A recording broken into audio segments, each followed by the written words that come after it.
Welcome to the Sarah Finkelstein Show, where the next 10 minutes can change your life. Also on Spotify, SoundCloud, and iHeartRadio. Here's Sarah. Hi, I have some important information for you about Medicare.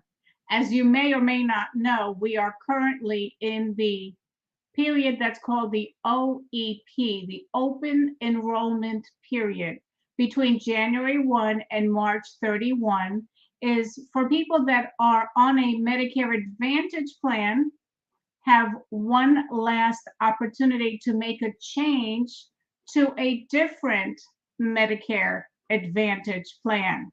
So I hear this all the time, at least 2 times a day, from clients and customers that I talk to, that Medicare is confusing and it's overwhelming. And they say, I'm so glad you're here to help me. Well, that is exactly why I do educational workshops and webinars about Medicare. And I wrote my Medicare book a few months ago. And if you want a copy of this, I could send it to you via email. But let's delve right into the 10 tips for maximizing Medicare. So tip number 1 is apply for Medicare Part A and Part B before you turn 65. You have a special enrollment period. It's called your initial enrollment period, which starts 3 months prior to the month you turn 65. And then it goes through the month of your birthday and an additional 3 months after your birth month. So for example, let's say that your birthday is in June. You have 3 months before June, so that would be March, April, May, the month of June, and then 3 months after, July, August, and September. That is your 7-month window to apply for Medicare. Tip number 2 is if you are already collecting Social Security benefits, you do not have to apply for Medicare Part A and B. Why? Because you'll get your Medicare ID card mailed to you automatically. Tip number 3, that Medicare card, that red, white, and blue Medicare ID card, which has your name, your Part A effective date, and your Medicare Part B effective date, you should get that about 3 months prior to when you turn 65. And remember, you'll get it mailed to you automatically if you are collecting your Social Security benefits. If you are not collecting Social Security, then you do need to apply.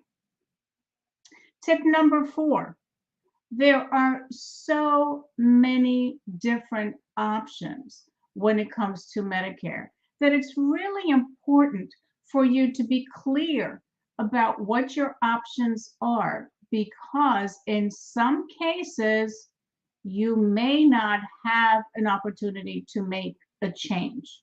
So every year we have the annual enrollment period, which occurs from October 15 to December 7. And that is typically the time when we see tons and tons of TV commercials talking about Medicare Advantage plans. And some of those sound really good, don't they? But it's important to understand what your options are, because there are different options within the Medicare Advantage plans. And then your other option is original Medicare and a Medicare supplement plan. Now, these 2 different options are like 2 different animals, right? So I strongly urge you to understand the differences before you make a decision. And it's a good idea to start your enrollment process early, because you don't want to miss anything. You don't want anything falling through the cracks. So be proactive, start early. And also, just so you know, it's a good idea to work with a knowledge licensed Medicare agent. And why do I say that? Because isn't it easier when you have somebody who knows the ins and outs holding your hand and explaining things to you in an easy to understand fashion so that you don't have to spend hours and hours doing your research online? Of course, you're welcome to do that, but you could save yourself a lot of time by working with somebody. And also, it doesn't cost you a single cent to have that opportunity to work with somebody who can hold your hand and guide you along and tell you the ins and outs so you can make a wise decision. Of course, you'll also need a prescription drug plan, which is called Medicare Part D. I always say Part D for drugs. And if you go with original Medicare, which allows you to go to any Medicare provider anywhere in the nation, you will need to get a Medicare supplement plan and also a standalone prescription drug plan. However, if you sign up for a Medicare Advantage plan, you can have your prescriptions be embedded into that plan so you do not pay a premium for your drug plan. And when you're on a Medicare Advantage plan, depending upon where in the country you are, some of those plans have zero premiums or very low premiums. Now, Medicare Part A is the hospital portion, and Medicare Part B is your doctor visits, your preventive services, your outpatient procedures, and a whole bunch more. But it's important to know that you should not gamble with Medicare. What do I mean by that? I mean that when you sign up for Medicare Part A and Part B, you should also get either a supplement plan or a Medicare Advantage plan. Why? Because you want to protect your out-of-pocket exposure. Just as an example, under original Medicare, there's a deductible for being admitted into the hospital, and that deductible is currently $1,600. So if you only have Part A and Part B, you will have to shell that out of your own pocket. And guess what? That $1,600 deductible, you could potentially be paying that more than once in the year, depending upon how often you end up being admitted into the hospital. So be cautioned to know what you need to know to make a wise decision. One thing I want you to know about Medicare Advantage plans, and remember that they're very different from original Medicare and a Medicare supplement plan, is everything in life has pros and cons. The Medicare Advantage plan has pros and cons, and so does the Medicare supplement plan. Pros and cons. And not every decision is right for everyone. That's why there's so many options out there. So make sure that you get the proper understanding before you decide on a plan. Sometimes people think that they can have a Medicare supplement plan and a Medicare Advantage plan, and that is not the case. The decision is yours. You're going to select either one or the other, but not both. Now, if you don't enroll when you need to enroll, you may have penalties.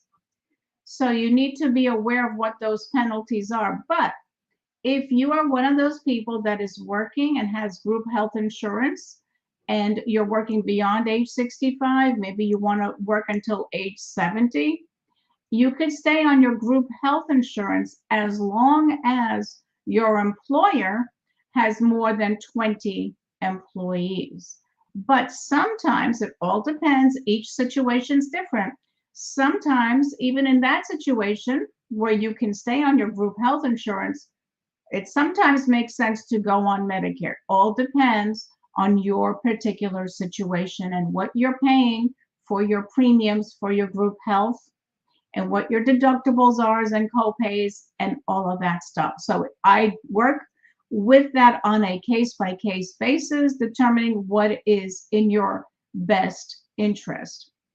So Medicare is a very important decision, not to be taken lightly, and I strongly urge you to work with a professional. There is no cost to you. So why not? Why not have the help of somebody who is knowledgeable in this area? And one thing I want you to know, Medicare covers a lot of things, but it does not cover custodial care. In other words, when you need home care. A lot of times when people need home care, it ends up being custodial care. Medicare does not pay for custodial care. It will pay for skilled care, but not custodial home care. So please reach out to me if you have any questions whatsoever. And if you want the book, just let me know and I'll be happy to send it your way. And if you are in the local area, meaning Southeast Florida, and you'd like to attend our Medicare 101 workshop that is happening this coming Saturday, January 21, just reach out to me and we would be happy to have you join us. And by the way, if you join us, you will get a complimentary copy of the book.